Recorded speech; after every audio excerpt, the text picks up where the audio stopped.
যে ব্যবসায় কখনো লস হবে না, লাভ আর লাভ। তাহলে তিনটা কাজ: নিয়মিত তেলাওয়াত, 5 ওয়াক্ত নামাজ, নিয়মিত কিছু হলেও দান সদকা করা।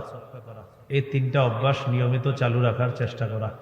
আল্লাহ তৌফিক দান করেন। সহিহ বুখারীর বর্ণনা 5011 নম্বর হাদিস। এক সাহাবী রাতের বেলা সূরা কাহফ তেলাওয়াত করতেছিলেন। তাগাশশাতহু সাহাবা, আকাশের মেঘখণ্ড এসে তার বাড়ির উপরে ওই মেঘখণ্ড চলে আসছে আকাশের। ফাজাআলা ফারাসুহু ইয়ানফিরু, তার ঘোড়াটা লাফানো শুরু করছে। তিনি তেলাওয়াত করে ঘোড়া লাফায়, তিনি তেলাওয়াত করে ঘোড়া লাফায়। তেলাওয়াত শেষ, আকাশের মেঘখণ্ড আকাশে চলে গেছে। পরের দিন নবীর কাছে জানাইলেন, হুজুর এমন এমন দৃশ্য দেখলাম। নবীজি বললেন, তিলকাস সাকিনাতু তানাজ্জালাত বিল কুরআন, এটা হলো সাকিনা, এটা প্রশান্তি। কোরআন তেলাওয়াতের কারণে এই প্রশান্তি তোমার বাড়ির উপর নাজিল হয়েছে। সুবহানাল্লাহ। এই জন্য কোরআন তেলাওয়াত করলে সাকিনা, প্রশান্তি আসে, এতে কোনো সন্দেহ নেই।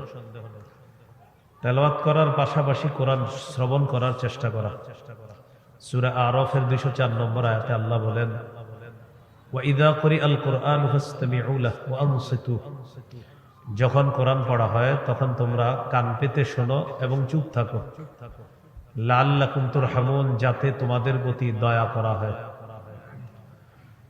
রাসূলুল্লাহ সাল্লাল্লাহু আলাইহি সাল্লাম তার স্ত্রীকে নিয়ে একদিন রাতে হাঁটতে বের হলেন, আম্মাজান আয়েশা সিদ্দিকা রাদিয়াল্লাহু তাআলা আনহাকে নিয়ে। হঠাৎ দেখে এক সাহাবী রাতে দাঁড়িয়ে দাঁড়িয়ে কোরআন তেলাওয়াত করতেছে। নবীজি তার স্ত্রীকে নিয়ে তার পিছনে দাঁড়িয়ে গেলেন, কোরআন তেলাওয়াত শুনলেন। চুপে চুপে আবার চলে গেলেন। সাহাবী আবু মুসা আশআরী রাদিয়াল্লাহু তাআলা আনহু ছিলেন, তিনি সকালবেলা নবীর কাছে গেলেন।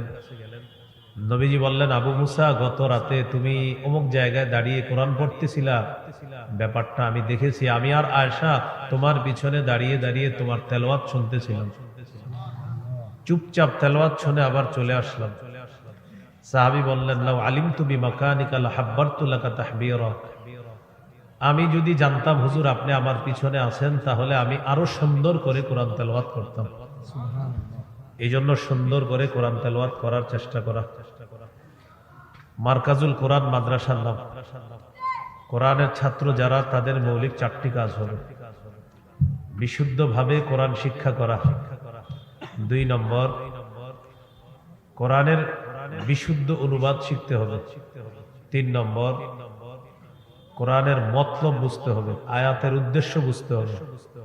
উদ্দেশ্য না বুঝলে আপনার মুখ থেকে তাফসিরুল কোরআন মাহফিলও এমন উদ্ভট কথা বের হবে, জাতি হাসাহাসি করবে।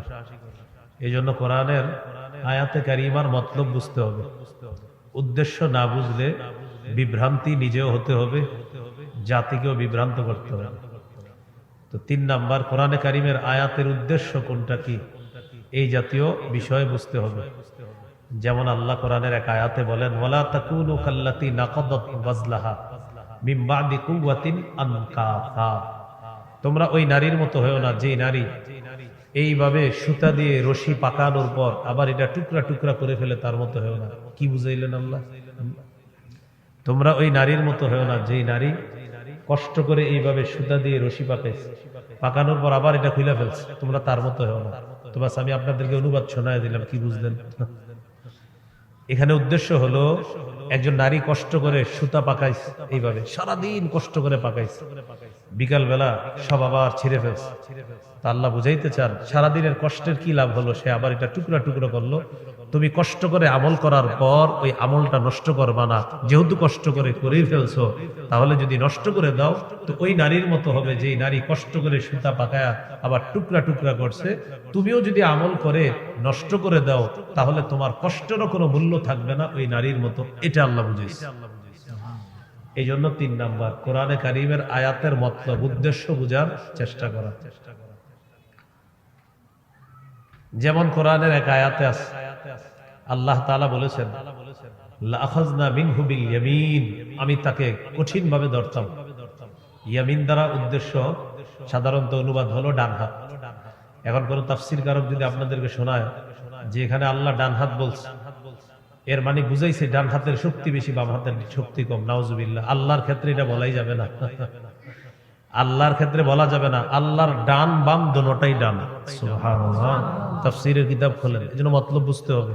আর আপনি এখানে বলে দিলেন, তাহলে বিভ্রান্ত নিজেও হতে হবে, জাতিকে বিভ্রান্ত করতে হবে। আল্লাহ হেফাজত করেন। তো 1 নাম্বার কোরআন শিখতে হবে বিশুদ্ধভাবে। 2 নাম্বার কোরআনের সঠিক অনুবাদ শিখতে হবে। 3 নাম্বার আয়াতের সঠিক উদ্দেশ্য মর্ম বুঝতে হবে। 4 নাম্বার কোরআনের আদেশগুলোর উপর আমল করতে হবে, নিষেধ থেকে বাঁচতে হবে। সূরা বাকারার 43 নম্বর আয়াতে আছে, ওয়া আকিমুস সালাহ, আল্লাহ হুকুম করেছেন তোমরা নামাজ কায়েম করো। ওয়া আতুজ যাকাত, যাকাত আদায় করো।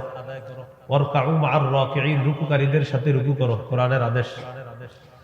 সূরা হুদের 114 নম্বর আয়াতে আছে, ওয়া আকিমিস সালাতা তারাফাইন নাহার ওয়া যুলাফাম মিনাল লাইল, দিনের 2 প্রান্তে নামাজ কায়েম করো, রাতের কিছু অংশেও নামাজ কায়েম করো। আল্লাহ হুকুম করেছেন, কোরআনের আদেশ।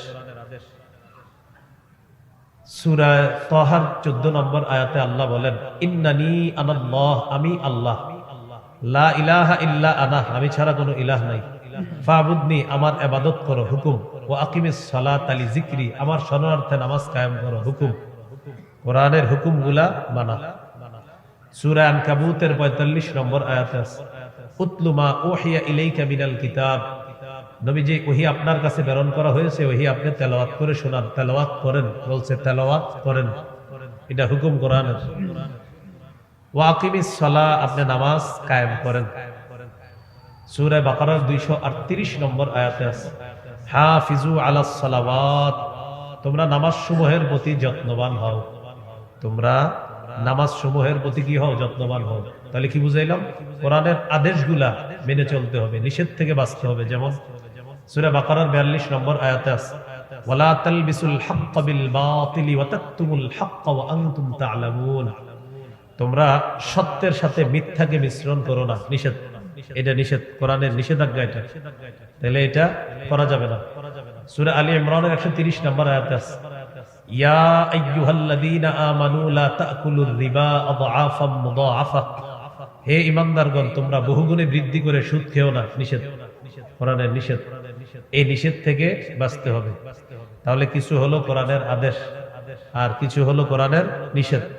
তো কোরআনের পাঠক যারা হবে, কোরআন যারা শিখবে, তাদের 4 নাম্বার কাজ কোরআনের আদেশগুলা মানা আর কোরআনের যে নিষেধগুলা আছে এই নিষেধগুলো থেকে বেঁচে থাকা। কোরআনে আছে, ওয়ালা তা'তাউ ফিল আরদি মুফসিদিন, সূরা বাকারা 60 নম্বর আয়াতে আছে, দুনিয়াতে তোমরা ফাসাদ সৃষ্টিকারী হয়ে তোমরা দুনিয়ার মধ্যে ফাসাদ সৃষ্টি করো না। দুষ্কৃতিকারী রূপে দুনিয়াতে ফাসাদ সৃষ্টি করো না। দুনিয়াতে ফাসাদ সৃষ্টি করা, সন্ত্রাসী কর্মকাণ্ড করা, এটা কোরআনের নিষেধ আছে। তাহলে আদেশ আছে আবার নিষেধ আছে। তো কোরআনের যারা পাঠক হবে তাদের 4 নাম্বার কাজ কোরআনের আদেশগুলা মেনে চলা, কোরআনের নিষেধ থেকে বেঁচে থাকা। তাহলে 4 কাজ।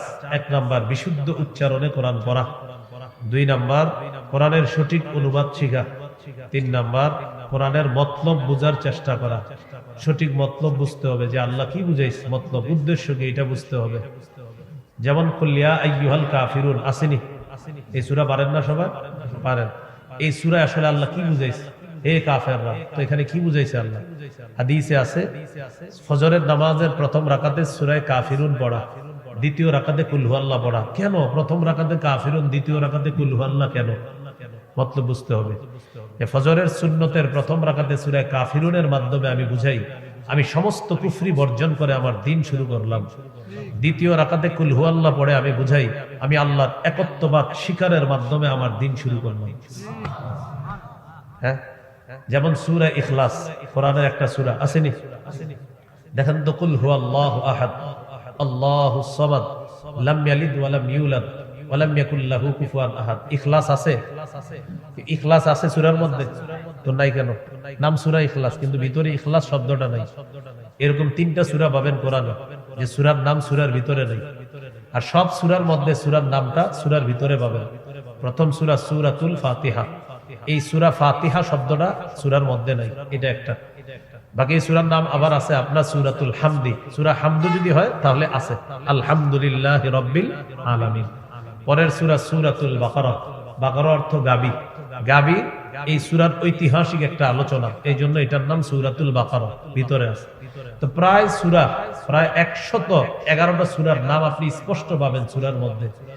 এর মধ্যে উল্লেখযোগ্য একটা সূরা সূরাতুল ইখলাস, নাম ইখলাস, কিন্তু সূরার মধ্যে দেখেন ইখলাসটা নাই। কুল হুয়াল্লাহু আহাদ, ইখলাস শব্দটা আছে? আল্লাহুস সামাদ, ইখলাস আছে? লাম ইয়ালিদ ওয়া লাম ইউলাদ আছে? ওয়া লাম ইয়াকুল লাহু কুফুয়ান আহাদ আছে? কেন নাই? কারণ ইখলাস দেখা যায় না, তাই আল্লাহ ইখলাসটা সূরার মধ্যে দেয় নাই। বান্দা সূরা ইখলাস পড়ো, এটা অন্তরে ধারণ করো, এটা দেখানোর জিনিস না, এটা আমি রব শুধু দেখব। সুবহানাল্লাহ। এজন্য এটার নাম ইখলাস। এটা দেখা যায় না, তা আল্লাহও দেখায়নি। আল্লাহ কি করে নাই? দেখায়নি। ইখলাসের সম্পর্ক কলবের সাথে। নাসাইর হাদিস 3140 নম্বর হাদিস। রাসূলুল্লাহ সাল্লাল্লাহু আলাইহি সাল্লাম বলেন, ইন্নাল্লাহা লা ইয়াকবালু মিনাল আমাল ইল্লা মা কানা লাহু খালিসা। আল্লাহ তাআলা বান্দার আমল ততক্ষণ কবুল করেন না যতক্ষণ সে আমল ইখলাসের সাথে না হবে। ইবনে মাজার 3056 নম্বর হাদিস। রাসূলুল্লাহ সাল্লাল্লাহু আলাইহি সাল্লাম বলেন, সালাসুল্লাহ ইউদিল্লু আলাইহিন্না কলবু মুমিন। মুমিনের অন্তর 3 ক্ষেত্রে খেয়ানত করতে পারে না। কয় ক্ষেত্রে খেয়ানত করতে পারে না? 3 ক্ষেত্রে খেয়ানত করতে পারে না। 1 নাম্বার ইখলাসুল আমালি লিল্লাহ, মুমিন সব করবে ইখলাসের সাথে, যত আমল আছে সে ইখলাসের সাথে করবে, এই ক্ষেত্রে খেয়ানত করবে না। 2 নাম্বার ওয়ান নাসিহাতু লিউলাতিল মুসলিমিন, মুসলিম শাসকদেরকে উপদেশ দেওয়ার ক্ষেত্রে মুমিনের অন্তর খেয়ানত করবে না। 4 নাম্বার ওয়ালজুমু জামাআতিহিম, মুমিন সব সময় হক জামাতের সাথে নিজেদেরকে লাগিয়ে রাখবে, এই ক্ষেত্রে মুমিনের অন্তর খেয়ানত করবে না। তো এখানে দেখেন অন্তরের আলোচনায় নবী 1 নাম্বার আনছে ইখলাস, তাহলে ইখলাসের সম্পর্ক অন্তরের সাথে। তো বলছিলাম সূরা ইখলাস সূরার নাম, কিন্তু ভিতরে ইখলাস শব্দটা দেখা যাচ্ছে না, আসলে আছে কিন্তু দেখা যাচ্ছে না। আল্লাহ বুঝাইতে চায় ইখলাস দেখানোর জিনিস না, এটা কেউ দেখবে না, এটা শুধু আমি আল্লাহ দেখব। তো বলছিলাম মনে আছে কোরআনের পাঠকের 3 নাম্বার কাজ মতলব বুঝতে হবে, উদ্দেশ্য বুঝতে হবে, আর 4 নাম্বার হলো আপনার কোরআনের আদেশগুলা মানা, নিষেধগুলা থেকে বেঁচে থাকা। এই মাদ্রাসা ছাত্র যারা কোরআন পড়তেছেন 4টা কথা মাথায় রাখতে হবে। কয়টা? 4টা। তালেবে ইলম ছাত্র ভাই যারা আছি সবার 4টা কথা মাথায় রাখা কোরআন শিখার আগে। 1 নাম্বার বিশুদ্ধ নিয়তে কোরআন শিখতে হবে। 1 নাম্বার বিশুদ্ধ নিয়তে কোরআন শিখতে হবে, এটা। 2 নাম্বার ইখলাসের সাথে কোরআন শিখতে হবে, ইখলাসের সাথে কোরআন শিখতে হবে। 3 আমাকে আমার রব দিবে, এই নিয়তে কোরআন শিখতে হবে। আমি কোরআন শিখে আমারে বড় হাফেজ বলবে মানুষ, সারা দুনিয়া আমাকে চিনবে, নিয়ত এটা যেন না থাকে। আল্লাহ যদি চিনায়া দেয় ভালো কথা, কিন্তু আমার নিয়ত হবে শুধু আমার রবের কাছে পাওয়া। 4 নাম্বার নিয়ত হবে যে আমি এই কোরআন কাউরে দেখানোর জন্য শিখবো না। এই 4টা মাকসাদে কোরআন শিখতে হবে। 1 বিশুদ্ধ নিয়ত, 2 ইখলাসের সাথে, 3 নাম্বার আমার রবের কাছ থেকে পাবো, 4 নাম্বার আমি কোনো মানুষকে দেখাবো না। তিরমিজির হাদিস 2382 নম্বর হাদিস। কিয়ামতের ময়দানে কোরআনের পাঠক, কোরআনের আলেমকে ডাকা হবে। আল্লাহ বলবেন, আলাম আল্লিমকা মা আনজালতু আলা রাসূলি, আচ্ছা আমার নবীর উপর আমি যে কোরআন নাজিল করেছি এটা কি তোমাকে শিক্ষা দেয়নি? সে বলবে, হ্যাঁ আল্লাহ শিক্ষা দিয়েছেন। আচ্ছা ফামা আমিলতা ফিমা উল্লিমতা, তুমি শিক্ষা অনুযায়ী আমল করেছো? তিনি জবাব দিবে, আকুমু বিহি আনা আল-লাইল ওয়া আনা আন-নাহার, আল্লাহ সকাল সন্ধ্যা আমি কোরআন আমল করতাম, পড়তাম, পড়াইতাম, নিজে আমল করতাম, প্রচার করতাম, ক্লাস করাইতাম, রাতে মানুষের সামনে তাফসীর করতাম, মাবুদ মানুষকে শোনাইতাম। আল্লাহ বলবে সব ঠিক আছে, তোমার নিয়ত ছিল জনগণ যেন তোমাকে বাহবা দেয়, জনগণ যেন সারা পৃথিবীর মানুষ যেন বলে আরিফ বিন হাবিব নামে একটা লোক আছিল দুনিয়াতে, এই নিয়তে তুমি কোরআন শিখছো। এটা আল্লাহ তাআলা বলে ফেলবে একদম, যদি মাকসাদ এটা থাকে। তখন ওই ব্যক্তি এটা বলার পর আল্লাহ বলবেন, কাযাবতা, তুমি মিথ্যা কথা বলছো। ফেরেশতারা সাথে সাথে বলবে, এই তুই মিথ্যাবাদী। আল্লাহ বলার পর ফেরেশতারা বলবে, কাযাবতা, রব বলছে তুই মিথ্যাবাদী, তুই মিথ্যাবাদী। ফেরেশতারা বলবে, ফাসুহিবা বিহি ওয়াজহুহু আলান নার, তার মাথাটা নিচে, পাগুলা উপরের দিকে দিয়ে ধাক্কাইতে ধাক্কাইতে জাহান্নামে নিতে হবে। এই 4 কথা মাথায় রাখা। আল্লাহ আমাদের সকলকে কথাগুলা মনে রাখার তৌফিক দান করেন। আসলে জ্যামের কারণে আমি আসতে দেরি হয়ে গেছে। লালবাগ থেকে এখানে আসতে 1 ঘন্টা 37 মিনিট লাগছে। এই জন্য সঠিক সময় আসা সম্ভব হয় না আমার জন্য। 10টায় দয়াগঞ্জ থাকার কথা ছিল আমার, দয়াগঞ্জ আপনার 10:30-এ, এখন 10:50 বাজে এখানে আসলাম। আজকে যতটুকু আলোচনা করা হয়েছে আশা করি অনেক গুরুত্বপূর্ণ কথা আমরা জেনেছি। আল্লাহ তাআলা আমাদেরকে কথাগুলা মনে রাখার তৌফিক দান করেন। মারকাজুল কোরআনের ছাত্র যারা, তাদেরকে আল্লাহ তাআলা কবুল করেন। আমাদের সকলকে যে কথাগুলা শুনলাম আমল করার তৌফিক দান করেন। সর্বশেষ আপনাদের প্রতি একটা আরজ থাকবে, 3টা আমল নিয়মিত চালু রাখবেন। কোরআনের তেলাওয়াত, নামাজ, দান সদকা। কোরআনের তেলাওয়াত, নামাজ, আর যতটুকু পারেন দান সদকা। আল্লাহ তৌফিক দান করেন। আমিন। ওয়া আখিরু দাওয়ানা আলহামদুলিল্লাহি রাব্বিল আলামিন। আলহামদুলিল্লাহি রাব্বিল আলামিন। ওয়াল আকিবাতু লিল মুত্তাকিন ওয়াস সালাতু ওয়াস সালামু আলা সাইয়্যিদিল আমবিয়া ওয়াল মুরসালিন ওয়া আলা আলিহি ওয়া আসহাবিহি আজমাইন। ربنا ظلمنا أنفسنا وإن لم تغفر لنا وترحمنا لنكونن من الخاسرين رب ارحمهما كما ربياني صغيرا। আল্লাহ মেহেরবানি করে এই মাদ্রাসাটি আপনি কবুল করে নেন।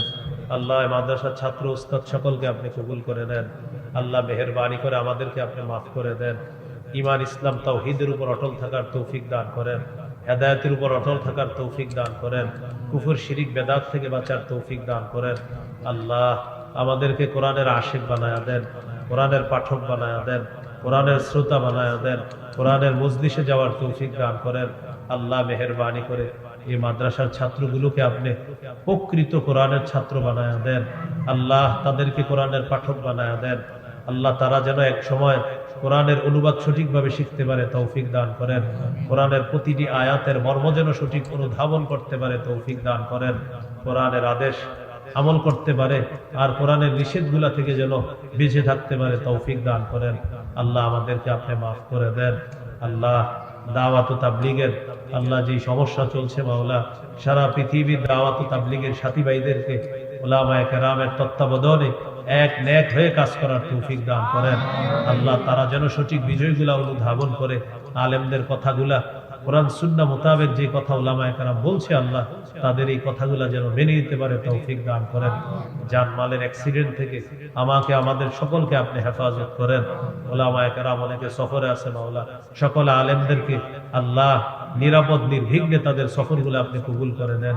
ওয়া সাল্লাল্লাহু তাআলা আলা খাইরি খালকিহি মুহাম্মদ ওয়া আলা আলিহি ওয়া আসহাবিহি আজমাইন। সুবহানা রাব্বিকা রাব্বিল ইজ্জাতি আম্মা ইয়াসিফুন, সালামুন আলাল মুরসালিন।